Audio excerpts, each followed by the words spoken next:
Hello, my royal lovelies. Welcome back to the channel. And of course, as always, welcome to my home. Today, I want to talk about and recap and look at some photos, share photos of the King's 75th birthday party, the actual one, the private one, held at Clarence House. Now, it was held yesterday, last night, and it went into the very small hours of the morning because cars were not seen leaving until gone midnight. So without further ado, by the way, I've only had a quick glancing look so far at the photos, so I want to kind of see a bit more in detail, and we'll do that here now together. Just the arrival photos, there aren't any internals, I'm afraid, although I would have loved to have been a fly on the wall for that party. Anyway, party fit for a king? Well, absolutely. It's a late night for William and Catherine as they depart Clarence House close to midnight. Well, I'm sure they've got childcare in the bag. After Charles's glittering 75th birthday bash. But was his biggest present his first phone chat with his estranged son, Prince Harry, in 6 months? Well, we'll get to the details of that as well in a moment, because as you remember, there was a big kerfuffle, a big piffle-paffle about whether or not Harry and Meghan had been invited, first of all, to this party. Then, we had the leak possibly coming from the palace saying that Harry and Meghan had snubbed the king. Then we had Harry releasing via a spokesperson, and then also friends are close to, sort of saying that no, that there had not been an invitation extended to Harry and Meghan to attend physically. So make of all of those shenanigans what you will.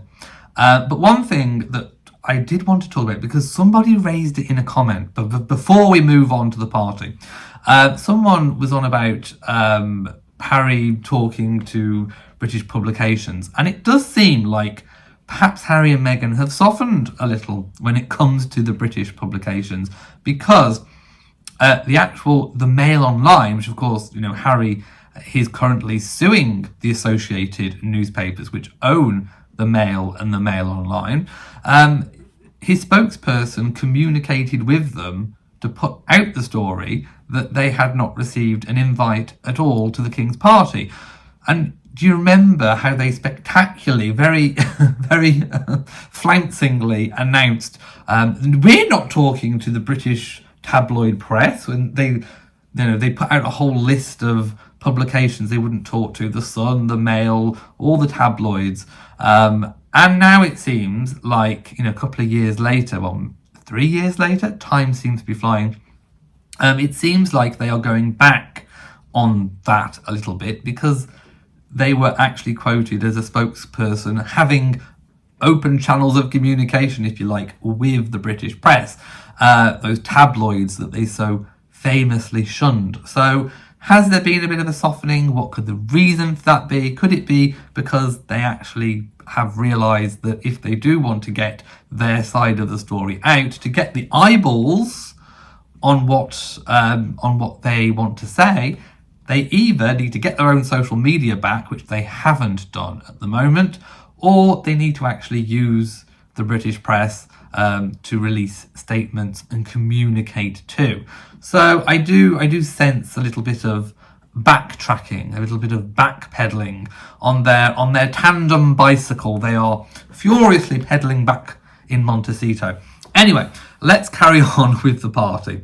So, they were seen enjoying a late night with, of course, the Prince and Princess of Wales as they departed Clarence House close to midnight. Well, I'm hoping that they didn't have to leave dead on midnight in case one of Catherine's glass slippers fell off and they returned into rags and pumpkins. But reports suggest the monarch's biggest gift this year was the call he received from his younger son. Now, reports suggest is the key word. So reports, I can't say anything more than It is what it says on the tin. Reports are suggesting, make of that what you will, that he received a call from Prince Harry, the Duke of Sussex, who allegedly phoned to wish his father, again, allegedly, to wish his father a happy birthday, their first phone call in 6 months. So, is this true or not? From this, we don't know. But at the moment, this is the only, at this point of me making this video, it's the only point of information that we actually have. I don't know who these sources are. Unless Harry comes back in a few days' time, through a spokesperson or a friend associated of and says, no, I did not make a phone call. But then he was kind of saying previously that, or rather friends were saying that he would find a way of getting through to his father on his birthday like he always has. Now, the king is said not to have a mobile phone. I think he has like a walkie-talkie device because when the cyclists bumped into him at Balmoral, his police protection guards were kind of waiting further down the track. So I do believe he had some kind of communication device, but we do not think that that is a mobile phone. So that's kind of important to point out, that it's not as easy. They're not like normal families. You can't just pick up the phone and boom, you're through. I mean, I think the younger royals are a bit more mobile savvy, but the older guard,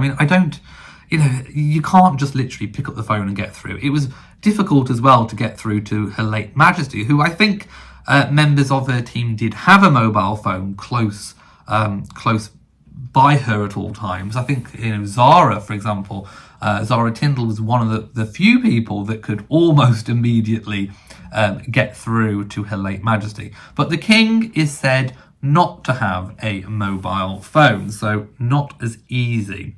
I imagine Prince Harry would have had to have gone through palace channels. So dressed to impress, we'll have a look at that in a moment.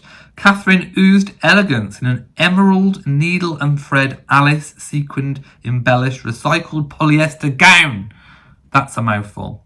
While Prince William looked smart in a white shirt and jacket as he drove from the royal residence. Obviously his outfit is unidentifiable at the moment. They were joined by a host of kind of what I would call the extended royal family. When I took a brief look at this list prior to making this video, I was actually really happy to see some of the extended family included, including Princess Beatrice and Princess Margaret's daughter, Lady Sarah Chateau, who looks a lot like Her Late Majesty, I think. And also Princess Anne's daughter, Zara Tindall, and of course her husband Mike. Looking effortlessly elegant, Zara stunned in an Australian designer, Rebecca Valance's £640 Eva dress, featuring a figure-skimming silhouette and dazzling pearl embellishment. Makes me want to wear one myself to Sainsbury's. Sources close to Harry told the BBC he would be calling his father, who does not own a mobile phone, as I've just said. According to The Sun, Charles is understood to have spoken on that phone call with his daughter-in-law, Meghan, during yesterday's call. Now, I've heard also that perhaps this call lasted round about half an hour, so it could have been a fairly, if you're talking for half an hour, I'm not sure about the validity of the length of call, because for it to be half an hour, it would have to have been a pretty deep discussion. Maybe they also potentially got the kids involved as well, Archie and Lilibet on the phone. Of course, Charles has not had much contact with them. Charles and Harry are understood to have had a minimal contact for months. Well, I think we all know that, particularly since the release of Harry's memoir, Spare, or rather Spare Me, published in January, and a Netflix series. Right, so I'm looking at some photos now. I have to say, Catherine is looking so much better than what she did on the balcony at Remembrance Sunday. She looked so tired on that occasion, and one of the things that I did not point out, which I should have done, and lots of you wrote in, commented on it, she had been left for over a week, well, around about a week, whilst William was away for the Earthshot prize. So she was, obviously they have help. Of course, they have their Norland nanny and housekeeping and goodness knows what else. But she was on her own with 3 young children. And I think that showed, the strains showed on her face. Cut to the party last night. And remember, this is round about 11 p.m, sort of between 11 and midnight of last night. And she looks fresh as a daisy. Gone are the kind of drawn look. I mean, she still looks very slender, and quite a few people commented that as you get older, potentially having a little bit of putting on a little bit of weight actually helps to keep you look younger, because you kind of get a bit of natural padding, if you like. So I need to remember that. So basically what you're all telling me is I can eat more cream cakes and I'll look younger. So I'm going to hold on to that. William does look very good. From what I can see, he's driving. There's a steering wheel in the way and the pillar of the car, but he does look rather dashing. I'm liking Catherine's kind of green, those sequined effects. Her hair is looking sleek and shiny. Her eyes are looking bright. Her cheeks are looking nice and rosy. She's looking good for King Charles's party. She wasn't looking like that for the Remembrance Sunday. I'm also looking now at a picture of Zara and Mike. Zara is aging very well. I'm loving her outfit. Mike looks really, really good in his is it a tux? Anyway, whatever suit he's wearing, it looks really, really, really fabulous. So they look very good. Princess Beatrice was seen waving. She also looks very happy. I mean, she's looking more and more like Sarah Ferguson as the years go on. So Buckingham Palace, of course, were asked by all the publications about Prince Harry, but they declined to comment, preferring to focus on His Majesty's Coronation Food Project. Meghan and Harry's organisation, Archewell, has also been contacted by the publications, and so far have also declined to comment. So other guests included, now this is quite nice as well, that former important people in the late Queen Elizabeth's life have also been invited, which kind of shows to me who is in and who is out of King Charles's inner circle. And it's nice to see a few hangers-on from, I say hangers-on, I say hangers-on flippantly. I don't think they're hanging on. I think they are wanted. But it's nice to see some of Queen Elizabeth's old, faithfuls involved. So her racing manager, John Warren, and Sarah Troughton, who is one of the Queen's 6 companions, a role which replaced the former lady-in-waiting position and oldest friend. So Queen Elizabeth's former racing manager and obviously some of Queen Camilla's ladies. Sarah is the Lord Lieutenant of Wiltshire and is a second cousin of King Charles via her maternal grandfather, who was a brother to the Queen Mother. Penny Natchbull also made an appearance in a stunning blue gown as she arrived at Clarence House. The Countess of Mountbatten of Burma befriended Prince Philip at a polo match in 1975 when she was 20s, and there was a 32-year age gap. So much was made of the Duke of Edinburgh's younger companion. And of course, she was pictured with the Duke of Edinburgh over many, many years of their friendship.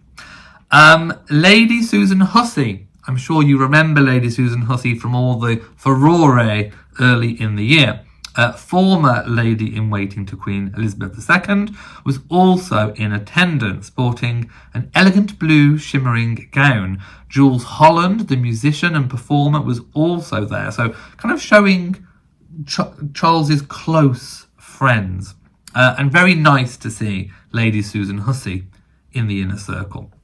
Other members included the Duke and Duchess of Gloucester, David Armstrong-Jones, the second Earl of Snowdon, who is of course the son of Princess Margaret. And yeah, it's nice to see a whole mix of people. So it wasn't that small and intimate as perhaps we were led to believe. But nevertheless, it was still hosted at Clarence House. And the big party was the party that I reported on the other day, where he held a big kind of 75th birthday party for members of the community organisations at Highgrove. And there we go. I'm looking at photos. I will pop all the photos up on the screen as we're going along. And it's just really, really nice to see all of these faces. It really, really is. So let me know your thoughts and comments so far on King Charles's 75th birthday party. I think he's played it right. He's not really made a big, massive kind of personal fuss about it. But there is one thing that I wanted to say. It was really, really nice to honour all of the charities and communities. But I wanted to turn our attention to jubilees. Now, the first jubilee in a sovereign's reign is 25 years. And Her late Majesty, I do believe, had her first jubilee, her silver jubilee, in 1975. Then I think we have the golden one 25 years later, at 50 years. Now, it's very unlikely, there are obviously other jubilees, but it's very unlikely that King Charles is going to get to his golden jubilee. But there is the potential, the possibility that he might get to his silver jubilee, but even that is a bit of a push. So my prediction, and you can all hold me accountable in 5 years' time, he's 75 now, I think he will have a big, more kind of national celebration when he reaches 80, because I don't think we'll actually get a jubilee. Well, we might not. I don't know. I mean, he's 75 now, so think about it. 75 to 85, 85 to 95, he'd have to get to 100 to get a jubilee, to get a silver jubilee. Now, you know, his father didn't quite reach the 100 milestone mark. His mother didn't quite, you know, she was 96. Obviously, he could take after his grandmother, the late Queen Mother, who got to 101. But the likelihood of us having a silver jubilee, King Charles having a jubilee at all, is very, very minute. I mean, I don't like to predict, you know, it's treason. It's treasonous to predict the king's passing, the sovereign's passing. I will be thrown in the tower and locked away unceremoniously.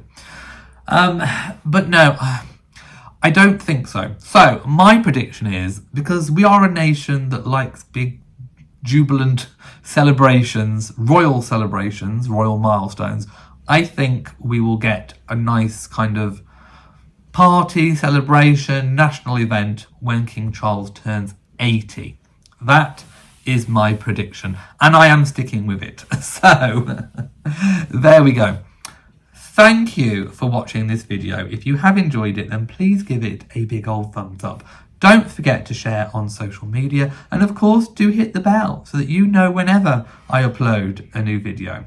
I should also say I need to change up this tiara, because I've been wearing the honeysuckle tiara for many videos now, and all of my tiara collection are in a different location. So I need to go back to my royal archives. I need to raid the archives and dig out some different tiaras. So if you do have a particular favourite tiara that I normally wear, let me know in the comment section, and I'll see if I can retrieve it from the archive when I go to my big, humongous, like Scrooge McDuck's money bin that's full of tiaras and royal replicas, and I will dive in and pull out something spectacular.